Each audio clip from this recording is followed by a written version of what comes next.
So what I'll do is I'll just start with Andy, who's our CEO.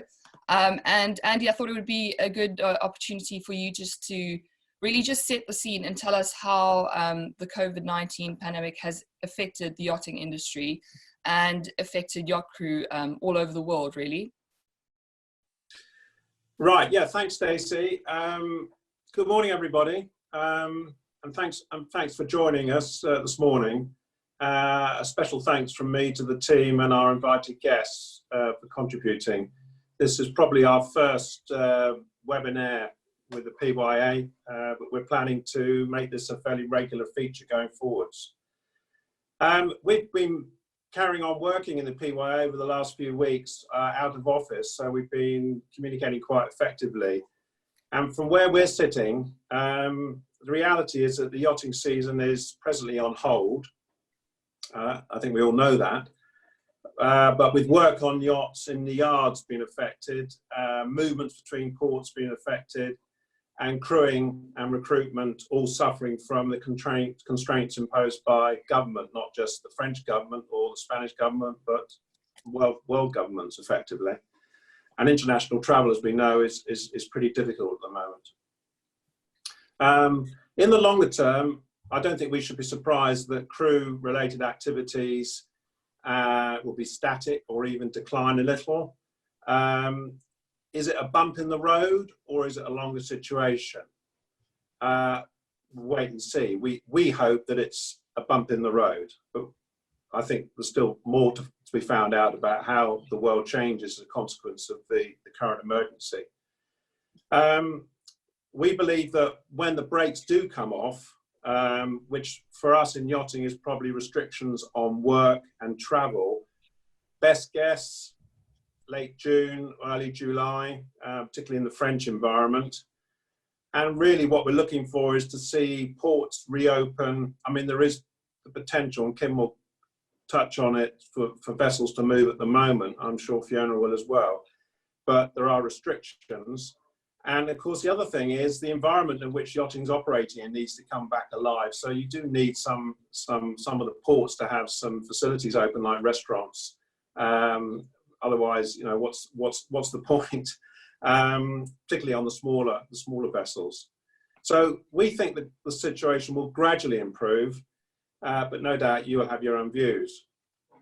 For us as an association for crew, there's no doubt that people are nervous about their continued employment with the threat or notice of reductions in pay or even redundancy. And in that backdrop, many will be very cautious, quite sensibly, on spending or investing on training until a clearer picture emerges. I mean, from what we have seen, recruitment activity is already down about 20%. But I mean, that is a logical outcome of effectively, you know, sticking the brakes on so hard over the last month. But if job security is poor, then people will make economies in their non-essential services. They take a cautious approach. So we think there will be some jobs lost, particularly where owners may be affected by macroeconomic factors. But we would hope to see long-serving crew recognised, and there's already signs that one or two people will be continued in employment because people will want to hang on to those that have worked for a while and have a good service. You may see the furlough thing that you're hearing about come in, perhaps particularly on the smaller vessels, perhaps if the owner decides they're just going to not run this season and just keep the vessel in port with a care and maintenance facility only. So what are the key messages from us as the PYA? Well, what can you do positively at the moment? Some are already doing it, which is to take the opportunity to get your professional records up to date and plan for your next qualification level. And some of the training providers are already offering online and distance study, guided distance study. And I've no doubt that will grow, may even become a regular feature, which is a good thing, because it will actually help people prepare for examinations and increase their knowledge. So if those opportunities arise, we'd recommend you think seriously about them. What are our current initiatives? Well, we've obviously liaised closely with flag states, particularly the Red Group, on both on engineering and deck. Kim will cover this a bit more detail in a minute. Continue to liaise with the regulators. The MCA, for example, are all working out of office, but they are contactable by email, so we have a constant dialogue with them. We're already moving to digitizing certification and verification sea service by necessity, but actually it's been a project that we've been working with the MCA for a while to move away from effectively service record books in hard copy and go over to a purely electronic system. And we're quite well far down that road. So this is to some extent highly helped us in that project. Webinars like this, improve media. Stacey produces a fantastic newsletter each week, which I hope you're all enjoying and reading. We're trying to keep it as up. Let us know we will deal with the issues that you think are important. We have strong relationships with Vice and Welfare Support, ICE1, Seafarers Helpline. We get referrals from them and we refer back. And we have our own in-house team who will deal with the non-urgent life-threatening situation, technical type inquiries that people get from time to time. The other thing project is seafarer employment agreements, and we're talking to MEBA about this as well, because this has highlighted to some extent some of the conditions that some crew are employed on. So it's a key area for us to look at and take that to regulators. We have the new head of large yachting, the MCA, in the office just before the shutdown, and we made a very strong pitch to him about this. And so I think you might find that regulators will be taking a bit more of an interest in private yachts that are under their jurisdiction in the future. What are the important issues that come out of this in more detail? Lack of employment rights, poor contractual terms, and one that popped up I saw the other day was recognition of long service and redundancy. In most professions, if you've been with an employer for some time, your long service is recognised if you end up in a situation where you're redundant. It's standard contract employment terms, but in yachting, sometimes it doesn't seem to be there within the contractual relationship. So then maybe that's something we need to look at.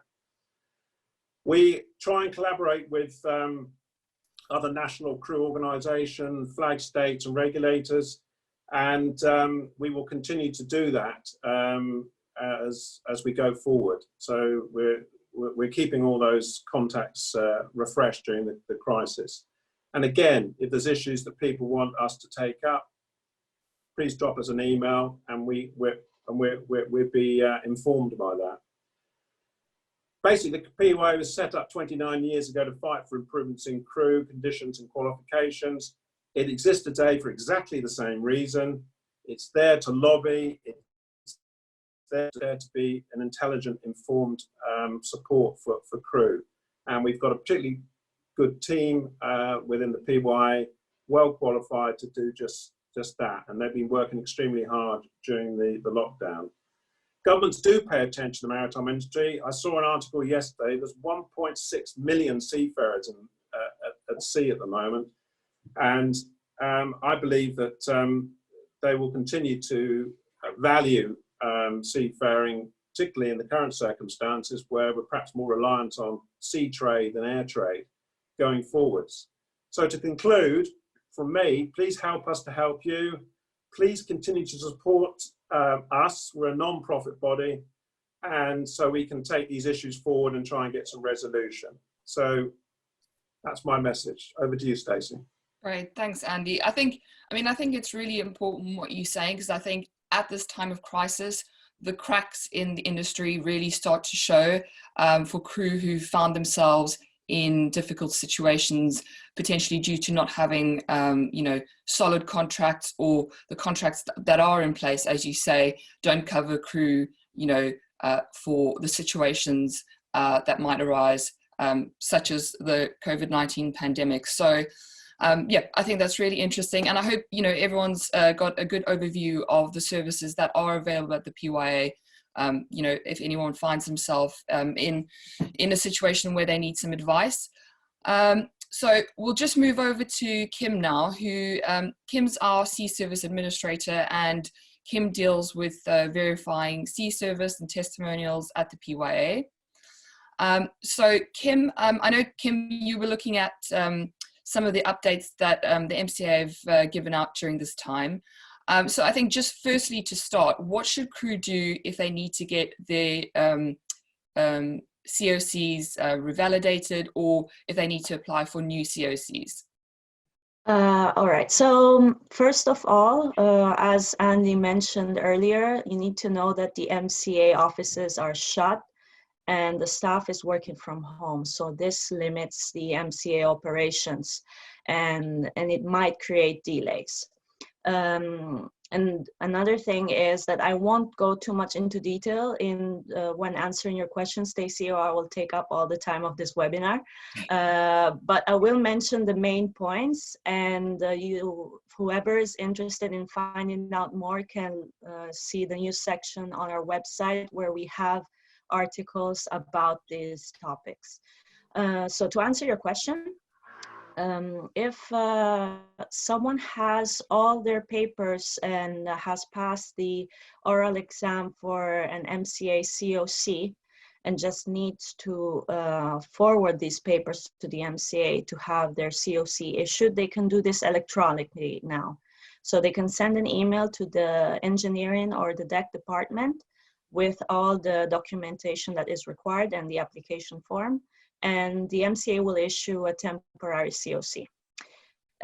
For those seafarers who have an MCA COC that has expired or is going to expire, they can also contact the MCA, send in the application form electronically with supporting documents, and the MCA will extend the validity of their COC. Great. And just to let everyone know, I just popped a link in the chat, which is a link to our article on the latest MCA guidelines for COCs. So I think just the next question that I had on my list for you, Kim, is just in terms of training. A lot of crew need to do refresher training before they can start work this season or can join their vessel. What has the MCA advised for training? So about STCW refresher training, unfortunately, a lot of courses are not available at the moment. A lot of training providers are shut. Some of them are setting up courses online, but until then, a lot of seafarers may incur in the situation where their STCW training has expired or is expiring.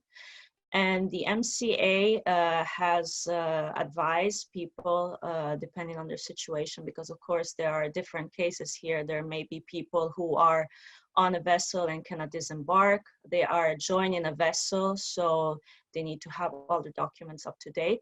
They can still contact the MCA, the deck department, with a letter explaining their situation and provide all their documents, and the MCA will extend the validity of their training. Great. And then just with regards to NOEs, obviously crew can't post their NOEs at this time. So what is the MCA advice for NOE applications? About NOEs, the MCA is not accepting any NOE application at this time. What we advise though is that seafarers take advantage of this period to get all their sea time verified and all the documentation ready. That way, as soon as the MCA opens, they will be able to apply. You have to keep in mind that when the offices will reopen, they will have to catch up on a lot of work and there might be delays. So it will be probably a first come first basis. So the first you apply, the better it is. And, you know, it will be a shorter period for you to obtain your COC or your NOE. Okay, brilliant. And obviously one other important piece of document that crew who are currently stuck on board need to have, which is valid, is their ENG1. What should crew do if their ENG1 has expired during?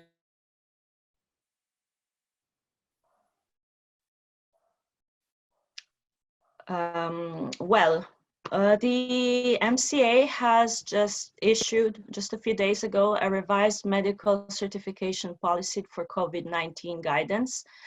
We will publish more details on our website as well, but there is a specific section that discusses ENG1 certificates. And of course, even in this guidance, there are different scenarios explained, but what is important to know is that in case that your ENG1 certificate has expired or is expiring, the MCA asks you to print out this guidance, and that the master has a copy on board of this guidance that basically extends the validity of your ENG1 up to 6 months, 3 or 6 months, depending on the case. And this allows you basically to be working without involving an approved doctor or the MCA. You just need to have this guidance printed out on board. And as I mentioned, we will publish an article about this soon, so you can find a reference of this guidance note and details on how it works. Brilliant. Thanks, Kim. I think, so just while you were chatting, we've received 2 questions through our chat that I thought I'd quickly just run past you. If, Kim, you need to, go into look into this a little bit further, we will get back to those people who have asked the questions. But the first one was from Paul, and that's just a question about, has the MCA released any information about the possibility of doing orals over Skype? Not so far. The MCA has suspended all examinations, but it is an ongoing and evolving situation. There are continuous discussions between the MCA and training providers and amongst their staff. So things may change, and if it does happen, we will let you know. Okay, brilliant. And then just with regards to yacht rating certificate applications, where does that currently stand? So at the moment, we are unable to issue yacht rating certificates on behalf of the MCA, and you cannot apply with the MCA either. What you can do though is get in touch with us. My colleague Bianca deals with yacht rating certificates, and she can go through your documents, make sure that everything is in order so that when our offices reopen, we will be able to issue the certificates again. Brilliant. Brilliant. Thanks, Kim. I think, hopefully that's covered some of the key questions that everyone has about the information that the MCA has given out at the moment with regards to certification and training. I'm just going to quickly move on to crew rights at this time. So recently we published a blog to all of our members with some of the most common questions that crew have asked at this time with regards to their rights during the lockdown period. And the 3 main questions that came up was, many crew were asked to go on unpaid leave or asked to accept a pay reduction due to COVID-19. Many crew were struggling to leave their vessel or disembark and go on rotation or unpaid leave. And many crew who were set to join their vessel after paid holiday or coming back from rotation were struggling to join their vessel. So our member assistance service team have just provided some simple answers to this. Obviously, I think when it comes to situations like this, we always advise that, crew contact us because everyone's situation is really unique and different. But what I'll do is I'll just provide some brief guidance for each of these questions. So if you've been asked to take unpaid leave or asked to accept a reduction in pay, what our team has suggested is that any changes to the terms of your employment is legal as long as it complies with the notice requirements of your contract. So your vessel does need to comply with giving you notice. What we have done is we haven't advised crew whether or not they should accept any changes to the terms of their wages. but we have made them aware that at the moment, unfortunately, finding a job is incredibly difficult due to all the travel restrictions. So what we advise is it's best to come to a compromise with your employer on the best situation that will suit them and yourself until all the restrictions have been lifted.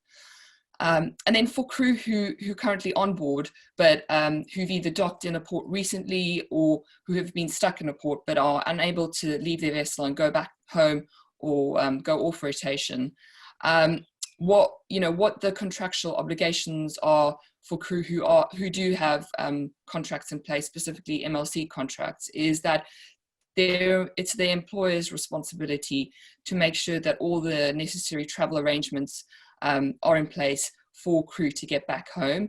And if crew are stuck on shore and are unable to leave due to border closures or there not being any flights, it is the employer's responsibility to make sure that the crew's travel and any lodging that's required on shore is covered.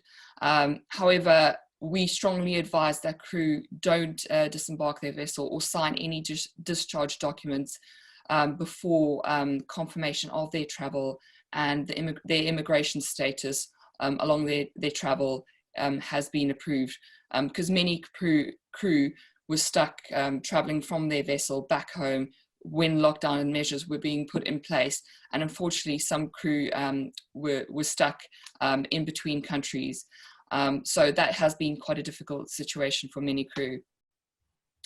And then just to answer one of the other questions that came through, and that was just, what should crew do who are unable to join their vessel? So I think this is a particularly important question right now, because a lot of crew had agreements in place to join their vessel at the start of the Mediterranean season, either coming over from the Caribbean or over from their home, starting to join the season. So I think, as I've mentioned, I think if a contract is in place, it is the employer's responsibility to arrange travel to the vessel for crew.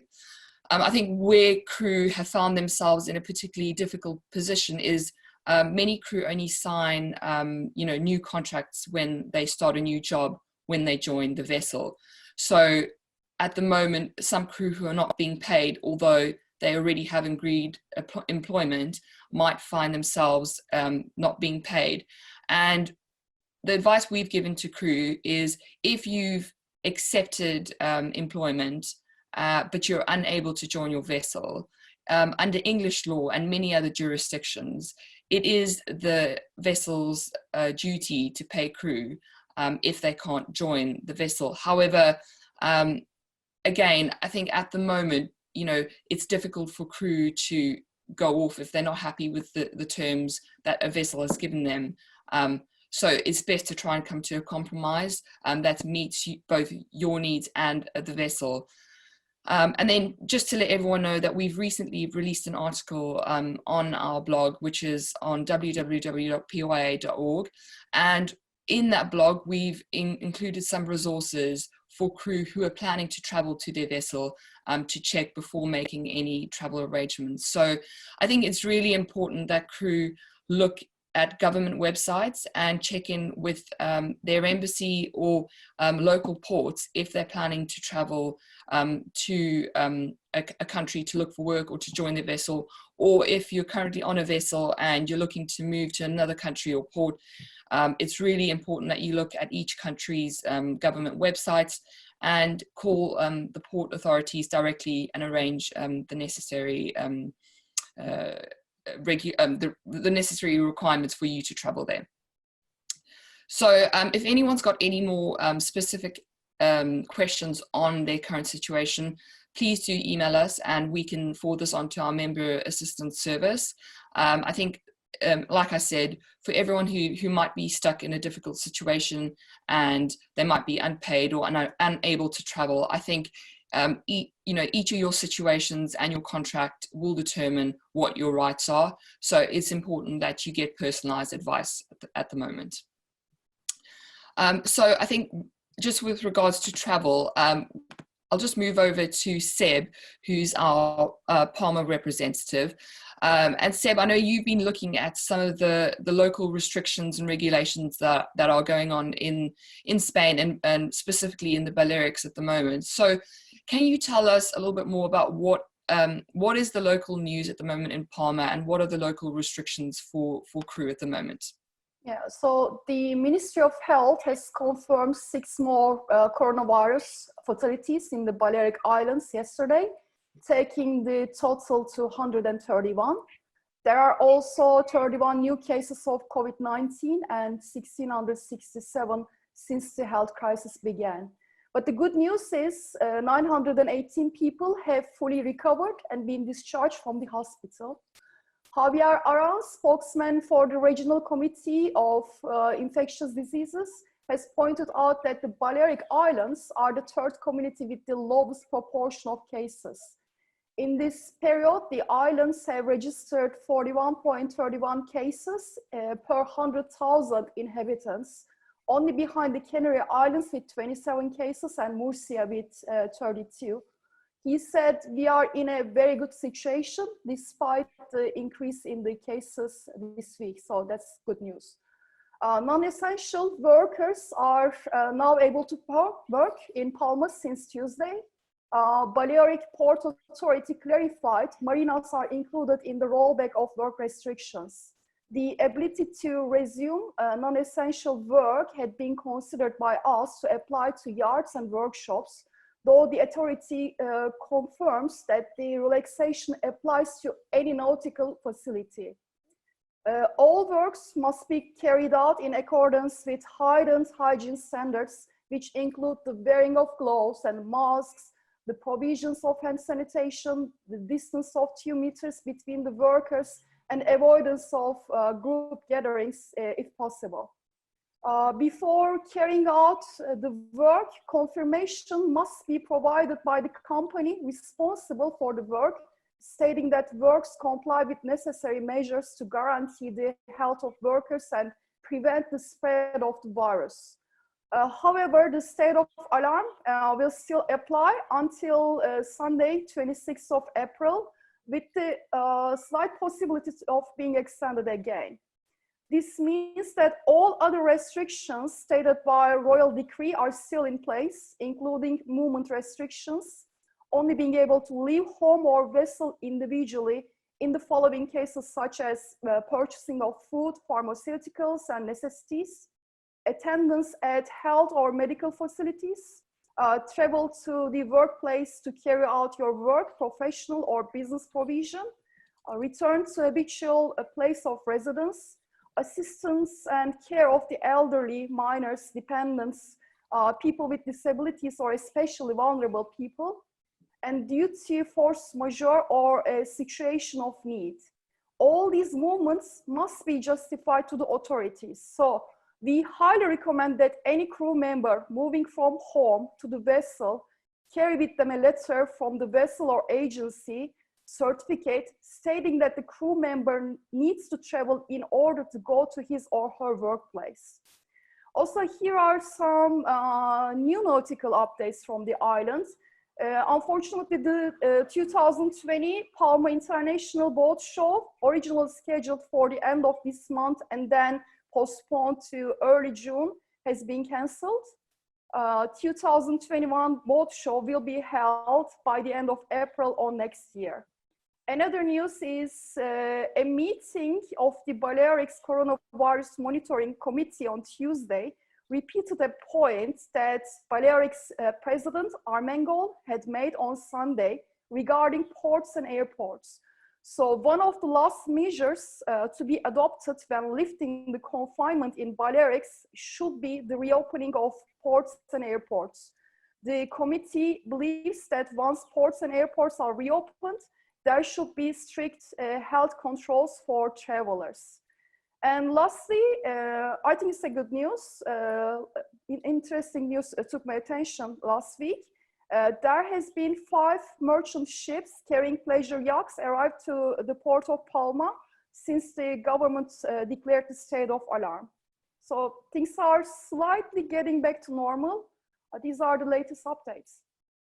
Great, thanks, Seb. I think it's really interesting to hear that that vessel has come into Palma with those pleasure yachts, because I think that's a good sign to see that vessels are coming over and preparing for the season.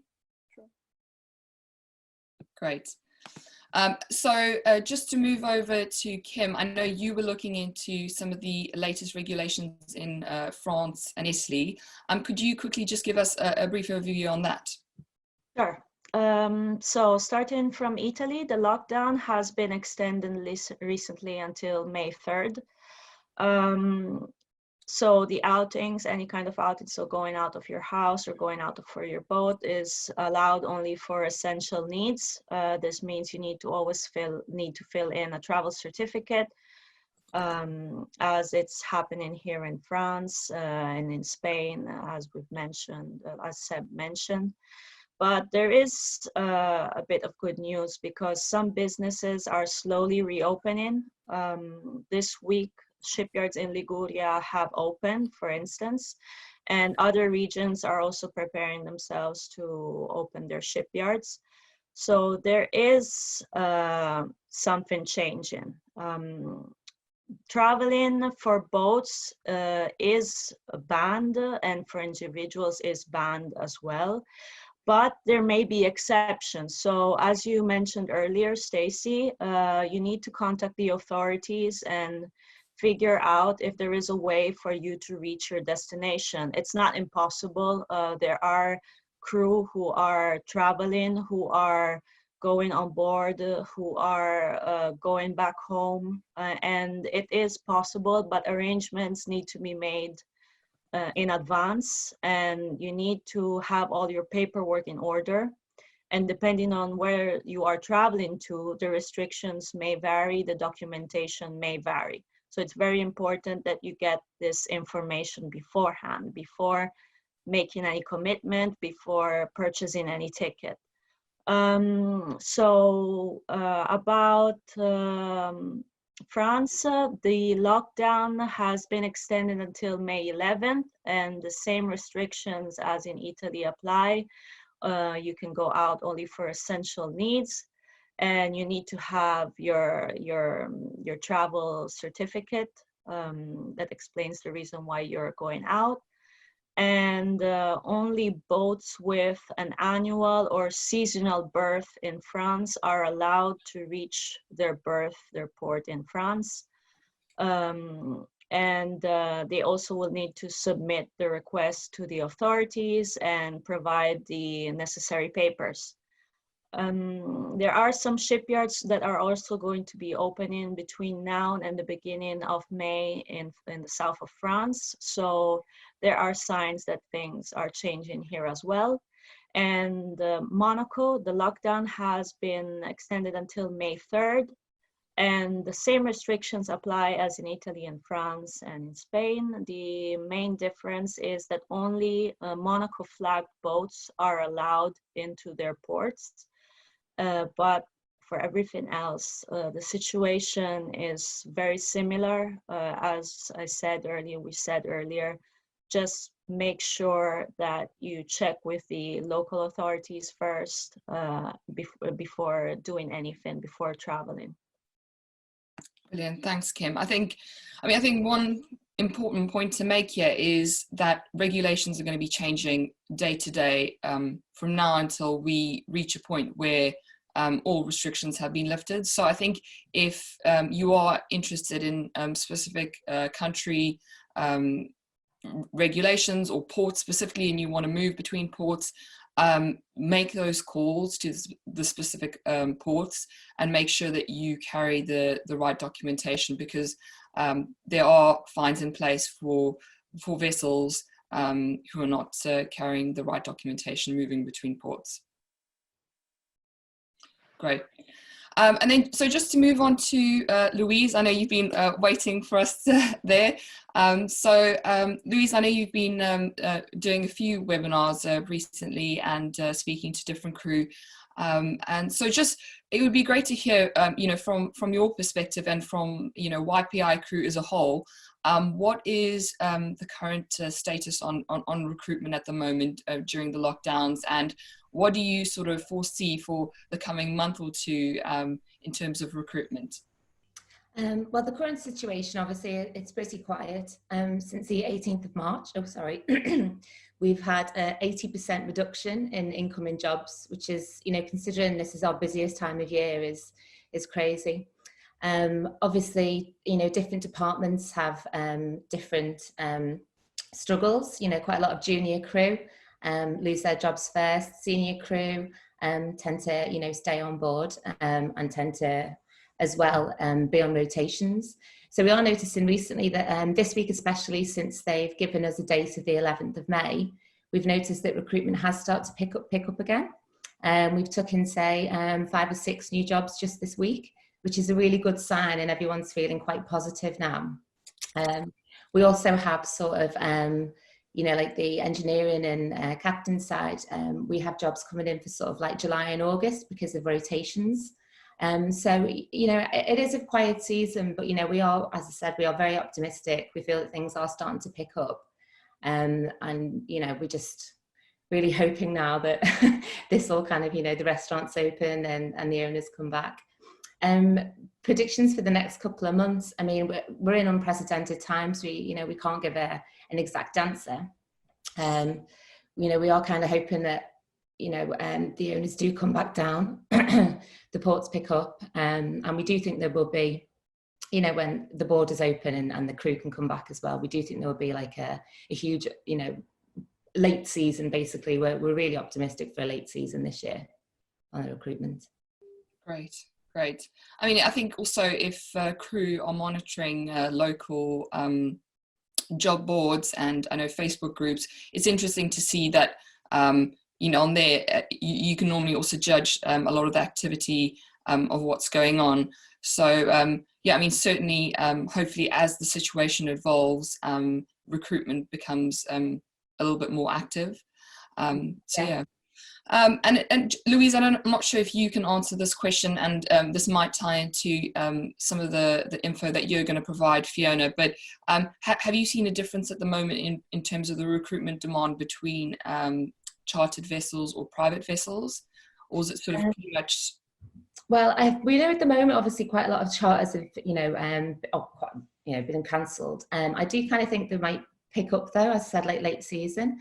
With private boats, I think as well that'll really pick up as well, because I think, you know, with yacht owners being unable to have had any, you know, travel whatsoever, I think they'll come straight down at the first opportunity, really. And the same, I think, with charter as well. I think we'll have a really nice boom right at the end of the season when, you know, the travel's allowed and everything's open again. Great. And, you know, I understand this is it's a fairly tricky situation to sort of judge, and it's tricky to give a sort of definite answer at the moment. But we will be covering that topic right at the end of the webinar of what everyone's sort of thoughts are looking ahead. But I'll move on to you, Fiona, unless you've got anything else you want to add, Louise, quickly before we move on. No, not unless anyone's got any questions in particular, let me know. What I'll do is I'll monitor the question board, and if there are any questions, we can try and run through them at the end of the webinar. Okay, fantastic. Great. So Fiona, really over to you. It would be great just to hear sort of how things are going from your end on the charter perspective. And you'll just need to unmute your mic. Thank you very much to the PYA for hosting this webinar, and for all the support and advice that you're giving your members.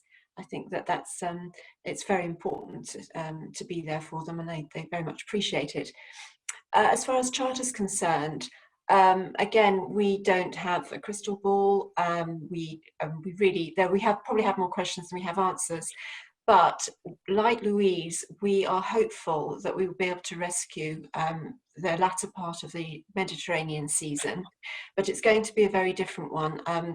There are so many different moving parts that have to come together for the charter season to start taking off.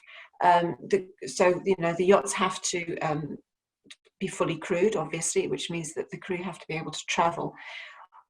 In our fleet that we manage, we're not seeing people being laid off. What we're seeing on charter yachts is the seasonal crew are not yet being taken on.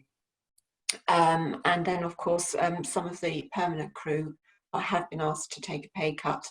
But when the lockdown does begin to be alleviated and the crew can start moving back on, hiring can take place. That's the first step.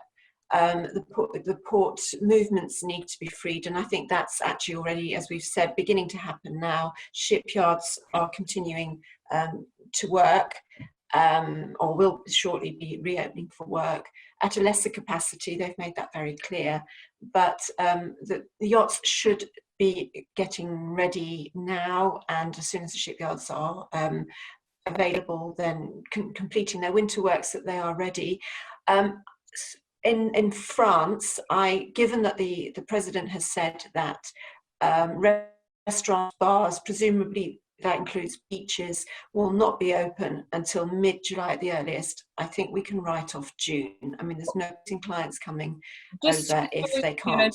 Just to jump in there, so that was a discussion that we actually had at the PYA yesterday, because I think there's been a lot of discussion about Macron's speech and what the regulations are actually for hotels and restaurants. And I think going back and looking at exactly what was outlined, I think we've seen that he hasn't said that hotels and restaurants can only open mid-July.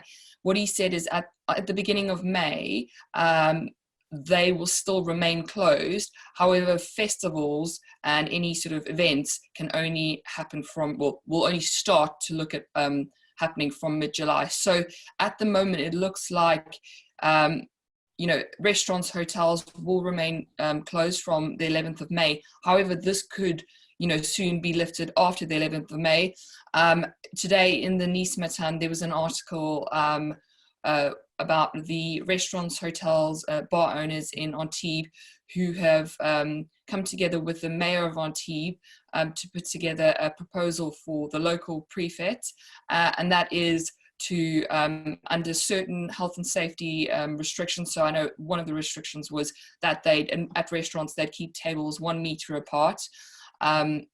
So under these restrictions, would they be allowed to start activity from the 1st of June? So that's something which is being put to the local prefect today. So I think that's just one thing I wanted to clear up in Macron's speech, because I've seen a lot of discussion about this online.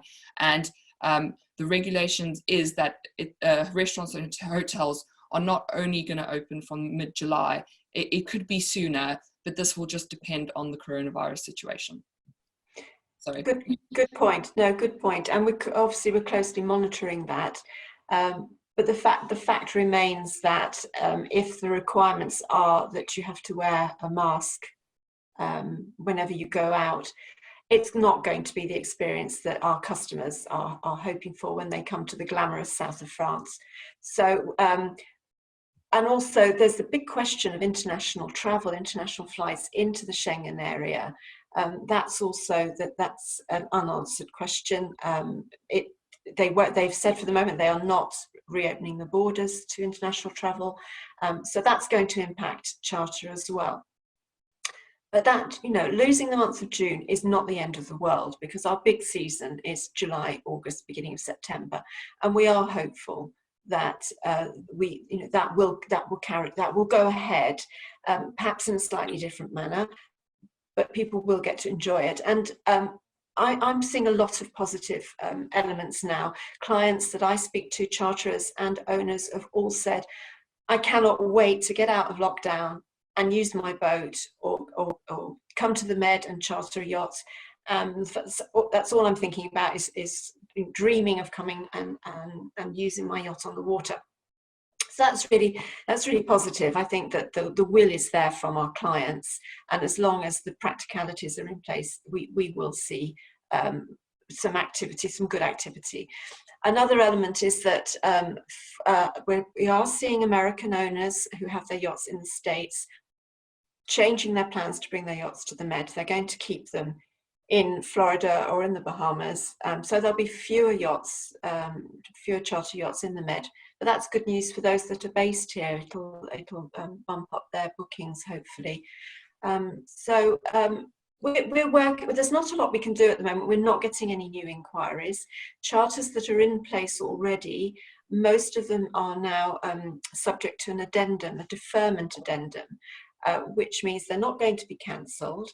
And should, at the, sort of like 2 weeks prior to the charter, it's become clear that the clients can't join the yacht, or the yacht isn't ready due to the lockdown situation, then the charter will simply be deferred to a later date. That guarantees income for the owner and for the vessel. It doesn't mean cancellation where the money just completely disappears. So that's good. There have been a couple that have been cancelled because they haven't been able to defer, perhaps because the yacht is not intended to come back to the Med next summer, for example. But generally the charters are being have a postponement addendum, and that hopefully they won't have to use, particularly those taking place in the latter part of July, August and September. So that's really just a very brief overview. Great, thanks, Fiona. And I think you sort of touched on what I think we're moving on to discuss now, and that's what is everyone's sort of outlook on the season ahead. So I think you've touched on that, and so is Louise. I think, you know, from the PYA's perspective, you know, and, you know, just to echo what you said, Louise, we are in unprecedented times. I think the situation is evolving day by day, and I think it would be unwise at this stage to say, you know, to paint a really positive picture, but at the same time, I think it's, you know, it's no point painting a really negative picture either, because I think things can change.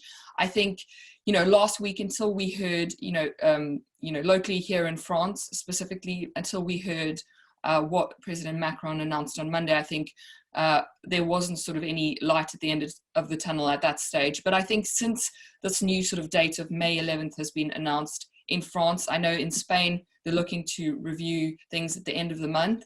I think what we can say is that I think things are moving slightly in a more positive direction. I think the dates of when things are going to start to kick off, I think, are unclear. But I think the good news is that we are starting to look towards the progression towards a season at the moment.